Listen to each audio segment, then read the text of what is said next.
about getting most out of using Travis. Is anybody here already using Travis? Okay, so a couple people. So Travis CI is a continuous integration server. So we use perhaps Jenkins, BuildBot, any other continuous integration? Okay, same people. So continuous integration is automated testing. But the idea behind continuous is that it tests every single change you make. So as soon as you push a commit up to your server, your CI server will see that commit, run your tests, tell you whether or not it failed. Travis CI is specifically for GitHub. So if you've got your code up on GitHub, you can use Travis CI. And if you're using GitHub free, you can use Travis CI for free. So there's really no real excuse not to use this. And now I'm going to show you how to get started really easily to have even less excuse. To configure Travis, we've got a small configuration file, .travis.yaml, so it's going to be hidden from everybody. And the basic default configuration, all you need is these lines. And we're going to go through what each of these ones mean. All you do is, if you want to get started using Travis, you can copy and paste this into your repository, and Travis will start testing your repository. So to start out, we've got a language. Travis CI supports a lot of different languages. We're going to use Perl, so we just have to say we're using Perl. And then we can define which versions of Perl we want to test. So previously I had said, well, I want to test 16, 18, and 20. That's how old this presentation is. I haven't updated it to 22 and 24 yet. So we can say that I want to test just 5.20, and this will give me a pre-built 5.20 version built by Travis. So this actually includes some modules and some such that Travis provides for us. The problem here is that it can contain non-core modules. So one of the things that I use Travis for is ensuring that I specify my dependencies correctly. And there was one time where I got bit by not specifying a dependency that Travis unfortunately already had. This is for performance because there is a time limit. Travis being free and being a shared resource, there is a limit to how much you can use it. And that limit currently is 50 minutes. If your entire build takes more than 50 minutes, it will just stop. So if we want, we can actually specify a third version number, and this will give us a clean, pre-built, core-only Perl. So I use this in one of my builds to ensure that I get only core modules with that version of Perl, and to test to make sure I got my dependencies correct. Yes? So you're saying that the extra identifier will make sure that you don't have no core modules? Right. So basically it's, if I only put 5.20, I really don't care which 5.20 I get, and Travis is going to get basically the most efficient 5.20 you can find. But if I go further to say that I specifically want to test 5.20.1, Travis, specifically the Travis helpers are going to grab a pre-built binary of just that with just the core. And I'll show a couple examples of Travis files and explain which decisions I made. So no non-core modules, it can be a slightly slower build, which means it can, if you've got millions and millions of tests, it can create a problem. You can specify whether you want a Perl with or without threading. And you can specify you want the latest dev Perl. That will be 5.25.0 currently, I believe. And finally, you can also specify if you want the latest bleed. And this will build from the Perl Git repository. It will build Perl and then run your tests. So this is helpful to have kind of as a one that you allow to fail, but it's kind of nice to have. And I'll show how to allow failures a little later. The next line, we disabled SUDO. This is also done for speed because if we want to, Travis builds us a container and it allows us to install whatever software we want into it. For example, if our tests require Postgres or MySQL or both or neither, we can install those and run our tests against a live database. The container that they currently use by default is this level of Ubuntu. You can actually specify different versions of Ubuntu, and you can get Travis to test on OS 10. Unfortunately, there's no Windows available. There is something else for it, but the name escapes me.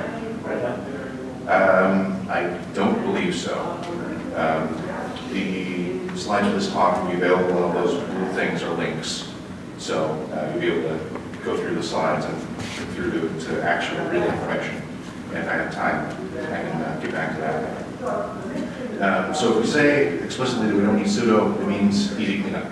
It means they can just take a container, throw it up there, immediately start it, run your thing, and then they don't have to clean it up. They can reuse that container. But if you use SUDO, you can install your prereqs. Use apt-get, install them, start it, and do it. And then finally, that last line was before install, and it did this. This is the Travis Perl helpers. These were written by Grant Nope, and they automatically build any CPAN style dist, and then it runs the tests. So any CPAN style dist includes makefile.pl, build.pl, and indeed distil. If you've got a dist.ini, it will use Distilla to build your dist and run your tests. So to enable Travis, you need some final steps. Once you've got your config file, you go sign in with GitHub to travisci.org. You add your repositories, you'll get a screen that looks like this. You flick the switch, and that's it. Any questions so far? Builds are custom triggers. Right. Basically, Travis and GitHub are integrated. When you push events, Travis gets notified. Any commit, and also any pull request. Branch builds. Any branch. You can, by default, it's any branch. You can specify which branches you want in your configuration file. I don't go into that, but the other important one is pull requests. Anybody who does a pull request, Travis gets notified. Travis will grab that, run the tests, and notify you build fails. Distribution of reports on test failures. So like notifications. You can send various notifications, and I got a slide that hopefully I'll get to. But yeah, there's by default is emailing. So build phases. Basically, not every guess. Trinity Foundation. Over time. There is the website. We'll show you that, and I can if I got some time after, I can show you that. So build phases. Not every disk is as easy as what I just said. There's some customization that you might want to do. So this short version here, this 2 lines of let's just grab something from the internet and safely eval it, because we're using HTTPS, that's absolutely safe. But it's someone else's computer, so I don't care. The longer version is that it does these steps. So it'll clone the Travis Perl helpers, run some initialization, build Perl, report which Perl it just built, build your disk, and then get there. So this before install step basically sets up your build environment. So if you need to install any special Perl modules. If you want to install, install your database, set it up, get it running. This is where you do that sort of thing. Then we've got the install phase, and this is where we install our dependencies and our prerequisites. If you want to install any extra modules that aren't technically a dependency or a prerequisite, this is where you do that. And then you've got the actual running of the build, before script, and after success. So by default, before the script is run, we set up some coverage things. So we're going to run coverage. Our script is the standard prove.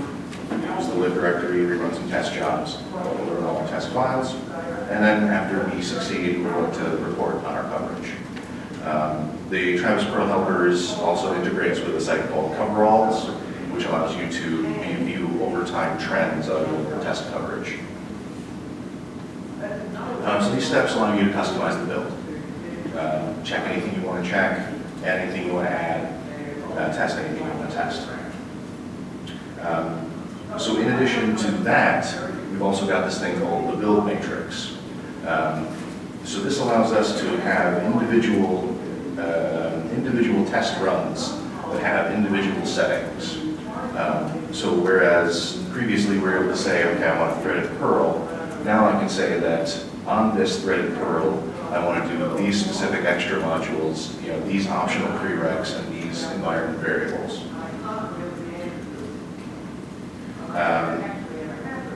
And I'll get into an example, I'll show an example of a couple of those a little later.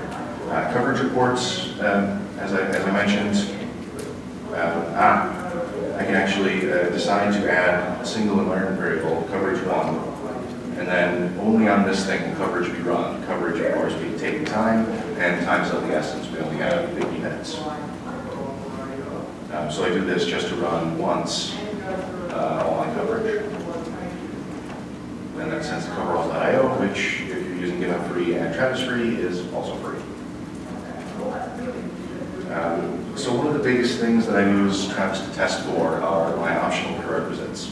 I've got some modules that may not install on all platforms, or maybe people don't want to burden of installing these extra modules. So I like to ensure that my program works both with and without these optional prereqs.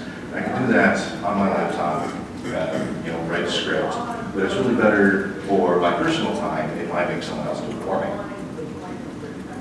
So I use a module called develop hide, which basically, even if the module is installed, it just hides it from Perl, and trying to load it will fail with an error. So before the install, I have to install develop hide, and this is where customization helps. And then I can load develop hide into Perl using Perl 5 opt, and make sure that it shuts up about itself. And then in my matrix, I can say, okay, I'm going to hide one specific module for this build, and if I want to, test that each individual feature has to be individually enabled and disabled, I can run extra matrices to test that each individual feature is correct. So some more ideas for how you can use Travis to get the most out of it. You can build custom Perls. Travis comes with Perl Brew installed for you. So if you want to install your own Perl with debugging flags, with or without copy on write, because that used to be a thing. Threads plus multiplexing, threads without multiplicity. If you want to build 5.6, I do not envy you, but it's certainly possible.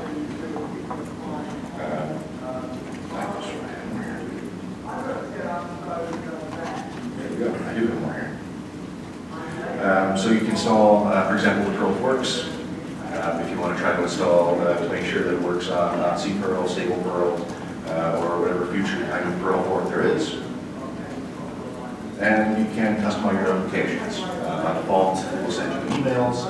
You can get that information sent to IRC, Slack, HipChat, whatever place, and webhooks for customized environments. All right, any questions? I wish I had had this presentation about 5 years ago, because in the dying days of the PREREQS project, one of the other leaders, well, there was a big push to move our code to GitHub, which I didn't think was necessary. And then once we were there, the new shiny thing was Travis, and somebody hooked up Travis thing, and we were just like inundated with failure reports, or build takes too long, and nobody had really explained it, and it was just a bummer, right?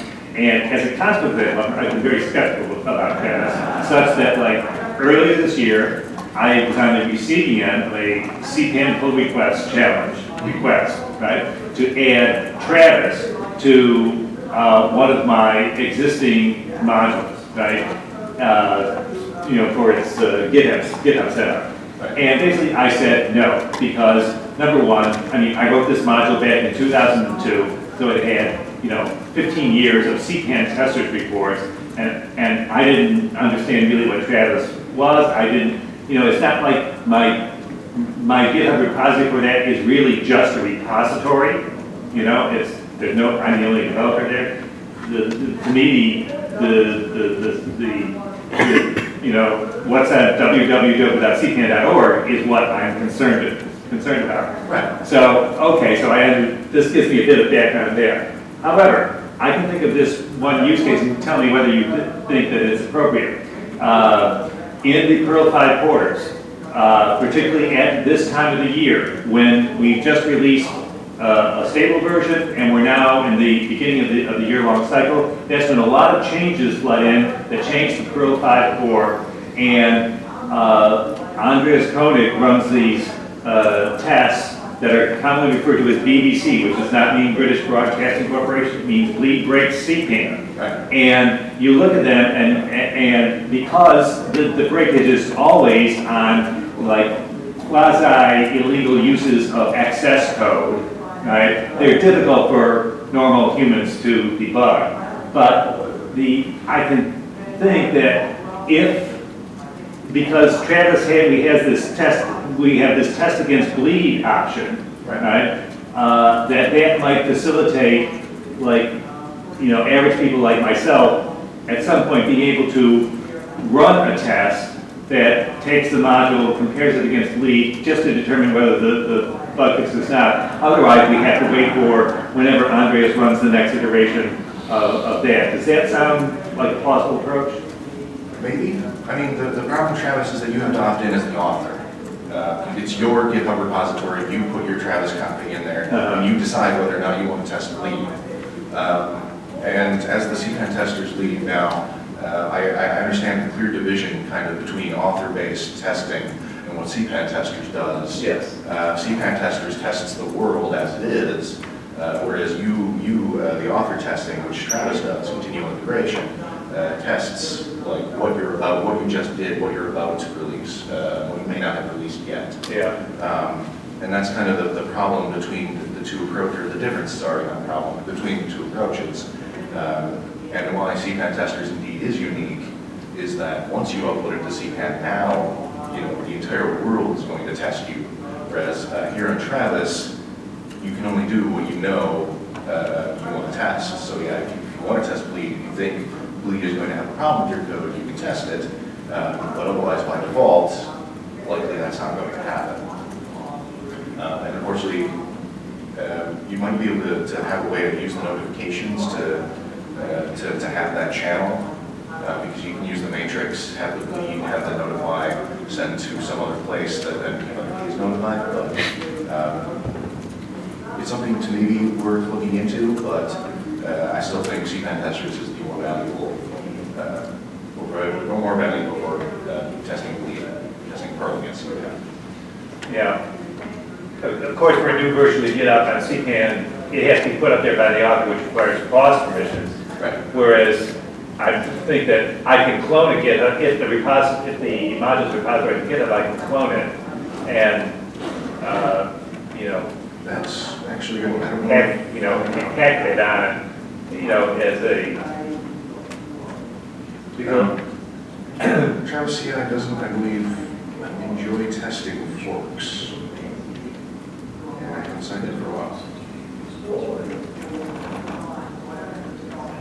Okay, so it's this is testing. We'll test repositories that I added to. I did not turn on any forks. Let's see here.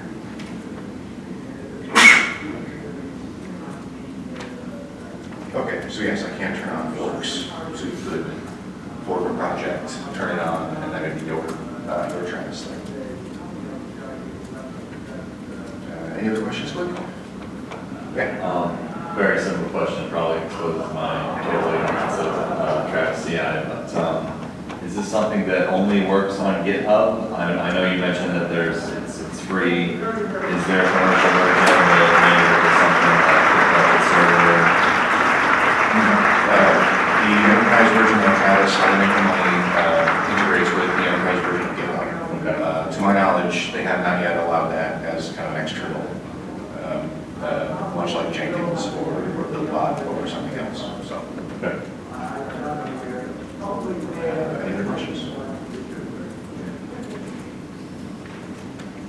Yes. Have you ever tried having Travis like install a cpan module that gives you a command that you can then run through Travis after?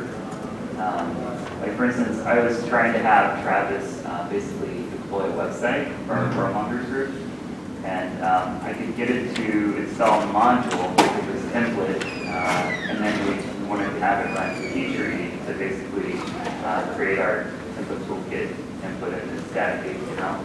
But I never get to find the feature command. I was just curious if that's still something you've done. I haven't tried to get Travis to like deploy websites or push anything out. I would expect that they've got some pretty tight controls around there because I can imagine Travis being used to do some very, very terrible things. And it's all on Amazon Web Services, so you get to, you build a matrix of 50 units and then set them all to ping 2,000, places. And so I imagine they got some tight controls, and you might run afoul of that. For that, I generally I have my own Git repository, or you can use GitHub webhooks, push notifications, that kind of thing. So GitHub itself helps me there. So I'm out of time. There's some examples. The Static Use project has an example Travis, and DPAG's class by Rip Sushi has written an extensive set of Travis configurations for a very large amount of things and a bunch of custom scripts. So if you want ideas or if you just want to look at some very crazy things you can do with Travis, check out DPAG's class. Thank you very much for listening.